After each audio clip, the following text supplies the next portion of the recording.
Qual é o problema? Qual é a lógica econômica? A lógica é a seguinte: nós temos uma força de trabalho de 10, empregamos 5, com 5 produzimos 5.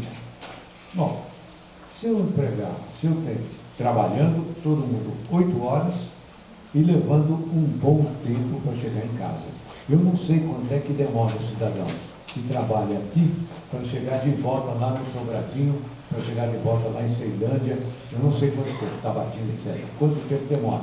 Em São Paulo, no mínimo 1h30 para ir, se tudo estiver bom. Se chover, 2h30.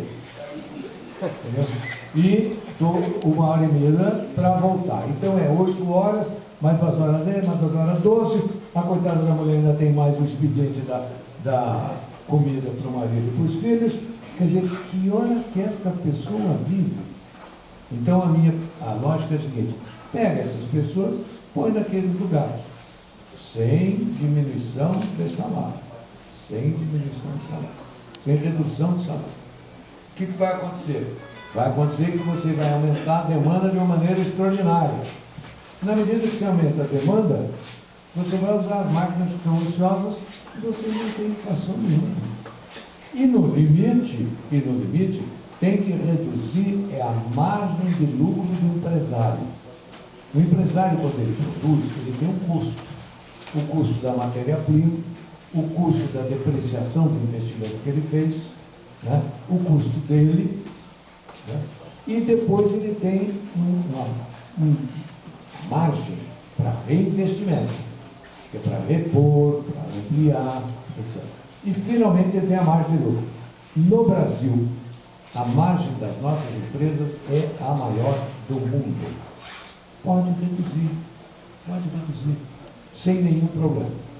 E terceiro, o Chile, que é um país com uma economia muito menor que a nossa, tem muito menos horas de trabalho que no Brasil e paga um salário que é o dobro do salário brasileiro.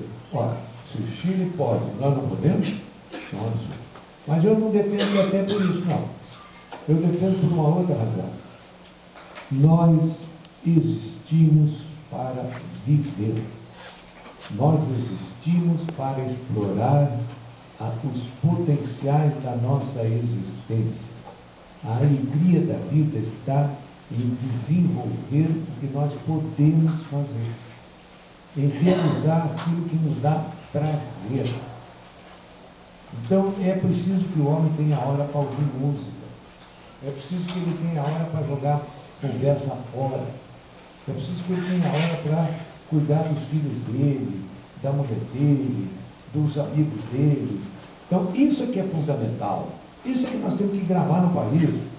Se com isso nós não pudermos ter o padrão de vida, de consumo do americano, o americano que se divirta lá com ele. Nós vamos viver o nosso jeito aqui. E viver com tranquilidade, entendeu? Então, nós não somos escravos do capital. Nós não somos máquinas de produzir mais-valia. Nós somos seres humanos. De modo que para nós é um problema fundamental. A questão do correio da cidadania é o monopólio dos meios de comunicação de massa. Nós temos 7 meios de comunicação de massa que monopolizam tudo. Entendeu? Então, precisa quebrar esse monopólio. Precisa democratizar, precisa apoiar os pequenos jornais, os jornais comunitários. E aí, como você tocou numa palavra mágica, eu vou entrar nessa palavra mágica e vou fazer um teste aqui. Primeiro teste: quem tuita, levanta a mão. Bom, tá bom, agora abaixa a mão. Quem não tuita? Tudo veieira, tudo atrasado, está vivendo outra época do mundo, está na era da sociedade industrial, não entendeu a era do conhecimento, está por fora. De modo que quando eu sair daqui hoje, na próxima vez que eu vier, eu quero ver todo mundo levantar a mão aqui. Todo mundo. Entendeu? Eu Twitter. Quem conhece meu Twitter? Qual é o número? Me diz aí, me dá o nome do meu Twitter. Como é que entra no Plínio de Arruda. Plínio de Arruda. Arruda do Bem. Arruda do Bem. Plínio de Arruda. Eu vou contar as histórias do Twitter para vocês, porque não estou brincando, não estou fazendo isso brincando, não. E a gente brincar não faz mal para ninguém. Mas eu estou falando seríssimo. No tempo do Rui Barbosa, campanha eleitoral se fazia assim. O candidato chegava e as pessoas gratas da cidade ofereciam a ele um banquete. Os vice-promotores, os fazendeiros, os grandes comerciantes. Num lugar, um teatro, num lugar bem grande. De modo a permitir que o povo visse. Então o povo era convidado a ver os ricos comerem com o candidato. Era muito democrático a cidade naquele momento. Muito democrático. Então, quando chegou o Getúlio, acabou com isso, aí o negócio era começo. Quando eu comecei a fazer política, eu e o Mendissal,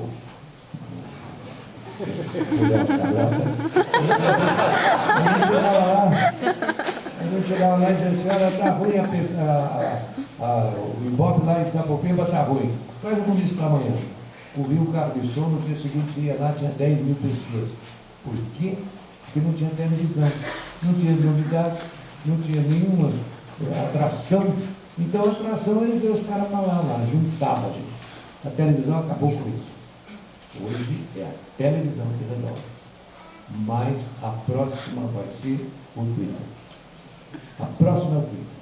A televisão está vivendo os seus últimos dias de glória. Por que o Twitter é fundamental? E por que ele é muito importante para mim? Por que eu dou uma importância enorme? Por duas razões. A primeira é a seguinte, e mais fundamental para mim. É que eu mando para você uma mensagem, você responde para mim na hora ali. Você não é influenciado por ninguém. É o que você pensa que chegou. Não tem censura nenhuma, não tem filtro nenhum. Entendeu? Não tem autocensura nenhuma. Bateu, voltou. E isso é extremamente importante para mim, como homem público, para eu perceber o sentido do povo. E o homem público não tem que fazer o que ele pensa na cabeça dele, não. Ele tem que fazer o que o povo quer. Mas isso é importante, e esse é que é o caráter democrático do Twitter. Mas tem o outro lado do Twitter. É um instrumento de guerra para nós. Fantástico. Nós não estamos no set do dono das televisões. Nós não estamos nos jornais. Como é que nós nos comunicamos? Nós nos comunicamos com eles porque isso é de graça. É barato. Entendeu? Nós, a qualquer hora, você twitta do eu tuito automóvel, de qualquer lugar, porque você tem agora até um telefoninho de Twitter. Eu sei, não cheguei nessa permissão. Mas eu digo para a minha secretária de guarda, bota um Twitter aí assim. Hoje, eu dei por escrito, para quem que eu dei? Para o Jorge. O Jorge que está ali com a máquina, eu dei um papel para esse Jorge, twitta lá. 5 tweets. Olha lá. Tudo copiado dele, olha lá. E outra, eu sou absolutamente honesto. Eu tweeto, sou eu. Se é um assessor, ele diz, a Luciana, por exemplo, twitta para mim. Quando eu estou muito afobado e não dá tempo de nada, ela twitta. Mas quando não tiver nada, sou eu. Eu, pessoalmente. Ou através da cópia, que é a mesma coisa. Né? Então, eu preciso que vocês vejam. Porque o que nós fizemos? Nós conseguimos atrapalhar a Folha de São Paulo e a UOL. Gente que tem 100 mil seguidores, 500 mil seguidores, 1 milhão de visitas, e nós ganhamos dos caras. Né? Não dava para acreditar. Nós tivemos mais pessoas intervindo no debate que nós fizemos, paralelo. Então, ela dizia uma platitude lá, uma besteira, e a gente comentava aquilo criticando. Eu dizia, pá, não, isso aí é uma palhaçada, olha o que está dizendo, está errado, é isso, o número está errado.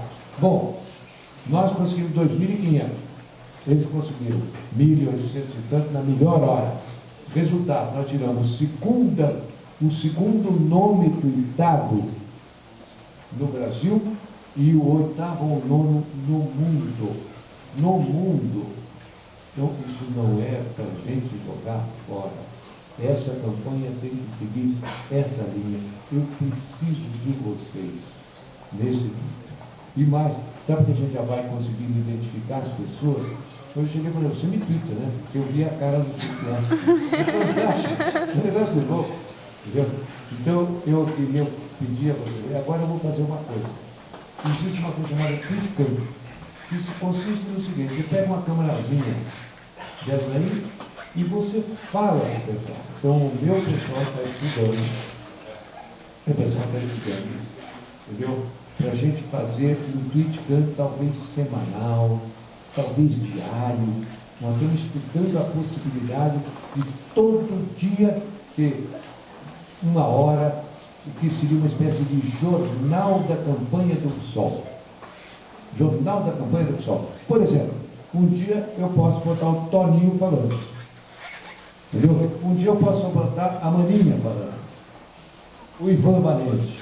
Entendeu? Botar o nosso pessoal falando. Pro mundo. Em vez de ser plim-plim, bota plim-plim. Plim-plim. Olha aí, já tem esse nome, já tem esse nome. Vamos no plim-plim. Vamos criar o plim-plim. Está criado o plim-plim. Como hoje eu aprendi uma nova forma de nós nos comunicarmos. Vamos fazer o seguinte, ó. É assim, disse um camarada, nosso companheiro, lá em. Agora nós estamos lá, o Candebolante. Ele disse o seguinte: para a gente fazer o sinal, em vez de fazer assim, nós temos que fazer assim, quer ver?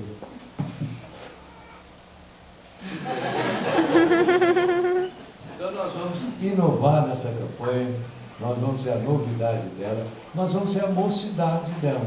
Não está certíssimo? Está certíssimo. Candidato jovem, campanha jovem. Muito obrigado.